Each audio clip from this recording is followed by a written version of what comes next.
안녕하세요. 오늘 저희가 함께 들여다볼 자료는요, 치과 내부의 소통, 그리고 그 조직 문화에 대한 아주 현실적인 대화 기록입니다. 네, 맞습니다. 핵심 단어가 좀 의외예요. 바로 평화인데요. 평화, 그렇죠. 이게 그냥 뭐 좋은 게 좋다는 의미를 넘어서서 이 치과라는 공간 있잖아요. 여기서 원장님, 직원분들, 또 환자까지 모두가 평화롭게 지내는 거. 이게 어떻게 보면 지속 가능한 운영의 핵심이다. 뭐 이런 이야기가 담겨 있더라고요. 네, 실제 치과 원장님이랑 직원들 대화에서 직접 나온 내용이라서요. 아주 생생한 조언들이 많습니다. 아, 진짜 현장의 목소리군요. 네, 특히 이 자료가 흥미로운 점은 평화를 지키기 위한 구체적인 소통 기술까지 제시한다는 점이에요. 소통 기술이요? 네, 그래서 오늘 저희는 이 기술들이 왜 필요하고 또 이걸 여러분의 치과 환경에 어떻게 적용해 볼 수 있을지 좀 깊이 파고들어 볼까 합니다. 좋습니다. 그럼 더 건강하고 생산적인 조직 문화를 만드는 그런 실질적인 통찰을 얻는 게 목표겠네요. 바로 그거죠. 자, 그럼 첫 번째 핵심, 평화. 이게 그냥 뭐 이상적인 구호가 아니라 최우선 가치다 이렇게 강조되는데 이 평화가 깨지는 가장 큰 원인, 역시 소통 문제겠죠. 정확합니다. 자료에서도 보면요. 대부분의 갈등은 소통이 없거나 아니면 오해가 생겨서 시작된다고 해요. 하긴 뭐 서로의 의도나 노력이 제대로 전달 안 되면 문제가 생길 수밖에 없겠네요. 그렇죠. 특히 환자와의 관계에서 이런 오해가 생기기 쉬운데 그 자료에 나온 표현으로는 소위 알아서 잘해주세요라고 말하는 환자 유형 있잖아요. 아, 네네, 그 유형 알죠. 말은 참 편하게 하시는데. 맞아요. 근데 속으로는 엄청난 기대치를 품고 있을 수 있어서 나중에 이게 불만으로 터지기 쉽다는 거죠. 어찌 보면 가장 까다로운 환자일 수 있다. 뭐 이런 얘기예요. 네, 정말 그럴 수 있겠네요. 이런 상황에서 자료가 제시하는 소통 기술 두 가지가 생색내기란 하소연학인데 솔직히 단어만 들으면 약간 좀 그렇지 않나요? 그렇죠. 어감이 썩 긍정적이진 않은데 여기서 말하는 건 조금 달라요. 핵심은 뭐냐면 보이지 않는 나의 노력을 상대방이 좀 알아주게 하는 것에 있어요. 아, 보이지 않는 노력. 네. 예를 들어서 뭐 복잡한 신경치료에 특별히 더 많은 시간과 노력을 쏟았는데 환자가 그걸 당연하게 여기면 좀 서운할 수 있잖아요. 그렇죠. 당연히 서운하죠. 이때 가볍게 아이고 오늘 환자분 케이스가 좀 까다로워서 저도 집중하느라 진땀 좀 뺐네요. 뭐 이런 식으로 농담처럼 툭 던지는 거죠.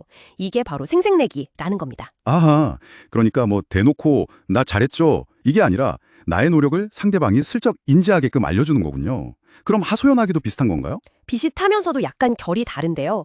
이건 이제 치료의 어려움이나 뭐 힘든 점을 살짝 드러내서 환자의 이해나 공감을 얻는 방식이죠. 아, 이 치료 생각보다 쉽지 않네요. 뭐 이런 뉘앙스랄까요? 중요한 건 이런 표현들이 없으면 환자 입장에서는 왜 이렇게 오래 걸리지? 혹시 실력이 부족한가? 이렇게 오해할 수도 있다는 거예요. 그렇겠네요. 정말. 물론 이것도 과하면 역효과니까 어디까지나 가볍게 또 상황 봐가면서 써야겠죠? 흥미로운 건 이 기술들이 환자뿐만 아니라 그 원장님하고 직원 사이에서도 똑같이 유효하다는 점이었어요. 맞습니다. 직원이 자신의 노력을 약간 생색내거나 아니면 좀 어려움을 하소연하면서 도움을 요청하는 거, 이게 중요하다는 이야기가 나오더라고요. 예를 들면 어떤 식으로요?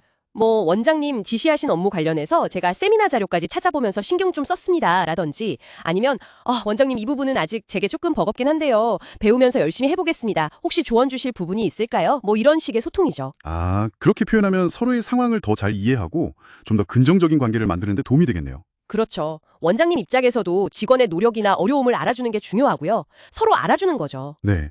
하지만 이런 노력을 했는데도 불구하고 소통이 계속 겉돌거나 관계 개선이 좀 어렵다면요. 자료에서는 심지어 과감하게 손절, 그러니까 관계 정리의 필요성까지 언급하던데요.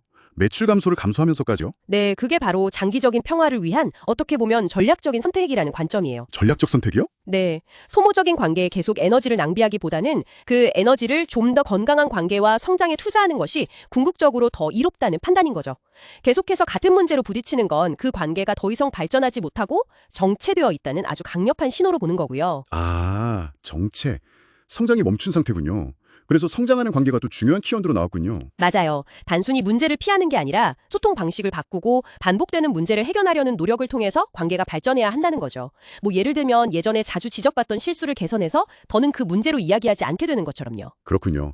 관계도 노력을 통해 성장해야 한다. 네, 자료에서는 심지어 사랑의 정의까지 인용하면서 상대방의 성장을 돕기 위해서 나 자신을 확장해 나가는 노력이다 이렇게까지 표현하더라고요. 와, 깊네요. 네, 그 관계를 그냥 방치하는 게으름이나 무관심과는 반대되는 아주 적극적인 노력이 필요하다는 메시지죠. 이런 건강한 관계와 소통 속에서 직원들이 경험해야 할 중요한 상태로 몰입, 영어로 flow라고 하죠. 이걸 꼽더라고요. 아, 몰입. 네. 일에 푹 빠져서 시간 가는 줄 모르고 스트레스 없이 성취감을 느끼는 그런 경험이요. 그렇죠. 근데 이 몰입의 조건이 적절한 난이도라는 거예요. 너무 쉽거나 지루해도 안 되고 반대로 너무 어렵거나 막 압도당해도 몰입은 깨지거든요. 아, 너무 쉽거나 너무 어려워도 안 된다. 네, 여기서 이제 원장님의 역할이 중요해지는 거죠. 직원 각자의 능력과 성장 속도에 맞춰서 업무의 양이나 난이도, 예를 들면 예약 스케줄 같은 환경을 잘 조절해 주어야 직원들이 몰입을 경험할 수 있다는 겁니다. 너무 바빠도 안 좋고 또 너무 한가해도 안 좋다는 거죠. 그러네요. 그 중간 지점을 잘 찾아주는 게 중요하겠네요. 단순 반복 작업보다는 약간의 기술이나 판단이 필요한 업무에서 몰입이 더 잘 일어난다는 점도 좀 시사하는 바가 있고요. 맞습니다. 결국 이게 직원 만족도 향상 또 생산성 향상으로 이어지는 거겠죠? 네.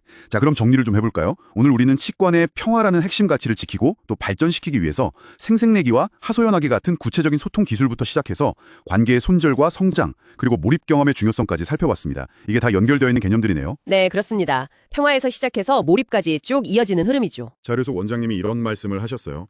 치과를 오랫동안 안정적으로 운영하는 것, 그 자체가 환자에게 줄 수 있는 최고의 복지라고요. 그리고 그 바탕에는 바로 평화가 있다고 강조하셨죠. 네, 아주 인상적인 말이었어요. 자, 이제 여러분께 질문을 한번 던져봅니다. 여러분의 치과 환경에서 평화를 조금 더 키워나가기 위해서 이번 주 딱 한 번만이라도 괜찮으니까요. 환자든 동료에게든 아주 작은 생색내기나 하소연하기를 의식적으로 한번 시도해보면 어떨까요? 네, 아주 작은 시도라도요. 어쩌면 예상치 못한 긍정적인 변화의 시작이 될 수도 있습니다. 한번 고민해보시죠.